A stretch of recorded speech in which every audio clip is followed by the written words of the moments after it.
Welcome to our Family Camp 2024. We're here at Sunnyside, Curtis Lake. We're so happy to promote actually this camping. Looking forward for more opportunities to celebrate and lift up the name of Jesus Christ. He's amazing. It's awesome. The theme for this year 2024, among lions, living in these hostile times with boldness, with courage. God bless. Hello, sa aking mga followers at sa mga future followers ko, kumusta po kayong lahat dyan? By the way, maraming salamat po sa inyong pagsuporta ng aking YouTube channel named Tess Medallas Vlog, at maraming salamat at sa inyong pagla-like na hindi kayo nagsasawa. Maraming salamat. So ngayon po guys, anong petsa na ba ngayon? So ngayon po guys is Friday, August 2, 2024. So makikita nyo po guys ay abalang-abala po ang lahat dahil ang church namin ay ginaganap po ito every summer. At ginagawa po namin ito doon po sa Cultus Lake. So, every summer po, mayroon po kaming big event ng New Living Assembly Church dito po sa Chilliwack. At mayroon po kaming Family Camping 2024. Yehey! Yan. So, sa ngayon po guys, makikita nyo po na abalang-abala po ang bawat isa. Ang iba ay nagluluto, ang iba naman ay nagtatayo ng tent. At actually po, check-in po namin ng 2 o'clock pero yung iba po ay nagsipagdatingan na ng sobrang aga. Alam mo naman, yung iba takot na mawala ng spot. Charot. So, ngayon po guys, ay kami naman ng asawa ko at ang aking pamilya ay nakarating na kami ng medyo late, 3 p.m. na, pero makikita niya na po na marami ng mga nagtatayo ng tent kasi maaga nga po sila nagsipagpuntahan.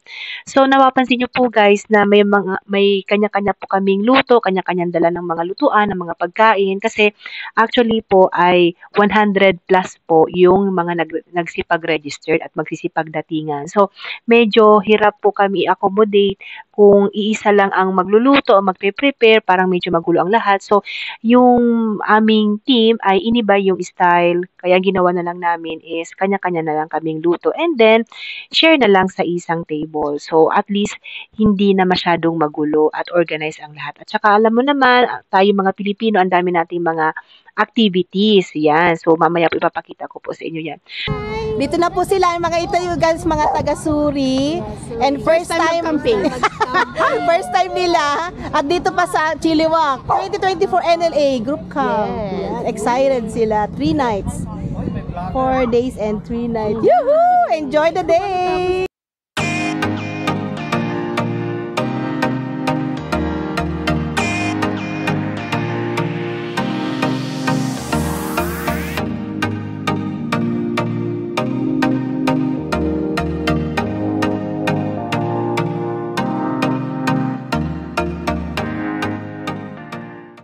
Ano paninda nyo, te?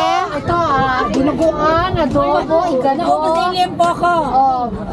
Magkano po ang isang takal? Isang takal, 20 daw, 20. Ang mahal naman, $20? 20 pesos. 20 pesos. Ayan na nga guys, ito na yung pinakahihintay namin ay ang eating time. So, ang oras na po dito guys is 6 o'clock na ng hapon kung hindi ako nagkakamali.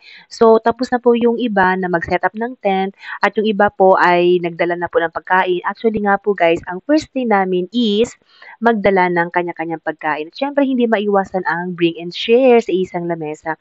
Yun guys, makikita nyo naman po ang dami-daming pagkain at ang sasarap ng mga dala ng bawat isa. At isa pa po, mayroon pong nagpalitsyon. Ang Pinarok family, maraming salamat po sa itong pamilya. Ito lang, pamilyang ito ay napaka-generous. Kasi birthday po ni Nanay. Kaya maraming salamat and happy birthday po Nanay. We love you so much po. Yan, makikita nyo po guys na ang ganda ng panahon, napakaganda po ng views.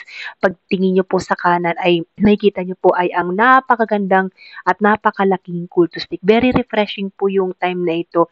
Talagang home away from home. Ang sarap talaga na magkipag-fellowship ka sa kapwa Kristiyano. Siyempre kasama ang Lord na nagbibigay ng joy and peace and love sa bawat isa. Okay guys, kain muna kami kasi gutom na ang lahat. Happy lang! Bye! Wala yung isa eh. Wala daw wifi kasi. Angel! Angel oh! Angel! Naman kasi, bakit ay? Angel! Nagaluto sana. Angel! Ayan na nga, dagiduan. Angel! Nag-vlog daw. Yan o. Yan. Angel.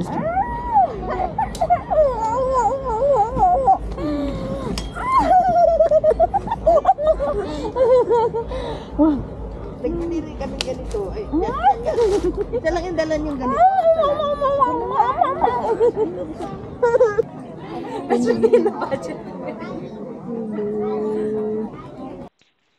So, tapos na guys mag-set up yung iba at yung iba ay tapos ng kumain at nabusog at lahat ay masaya sa aming eating time. Thank you, Lord. So, ngayon guys ay makikita nyo naman tahimik ng lahat kasi busyog na. Char. Yun. So, ngayon guys ay parang 7 o'clock na ata ng gabi nung time na yon kung di po ako nagkakamali. So, makikita nyo naman po dito sa aking videos na yung iba ay nagpe-prepare na, tahimik na, at nasa ground na kami dahil mag-start na po ang first program. So, ngayon po ay nag-opening prayer si Pastora and then tinuruan niya kami ng isang bagong kanta with action na tugman-tugma doon sa team namin na Among the Lions. Yan. So, makikita nyo naman po guys ay medyo gabi-gabi na. Parang nga talagang alas 7 na ng gabi o 8 o'clock na. Alam mo naman, pag summer, medyo mababa yung, mahina yung paglubog ng araw. Yun. At ano pa ba nga ba masasabi ko? Wala akong masasabi guys kasi yung time na yun talaga sobrang overwhelmed. Talaga ang saya-saya. Yun, after nito ay nagturo muna si pastor ng isang magandang devotional and then after that nagkaroon kami ng group studies and nagkaroon kami ng sharing time. Hindi ko na na-record guys yung iba pang mga mayroong music background kasi baka maka-copyright ako. Yun, and after noon, nagkwentuhan, after ng program, nagkwentuhan kami and then natulog na kasi ang shutdown talaga, shut off or light off is 11 o'clock. Yun guys, ang first part ng aming program dito po sa camping. Thank you! Heavy. No. Just that.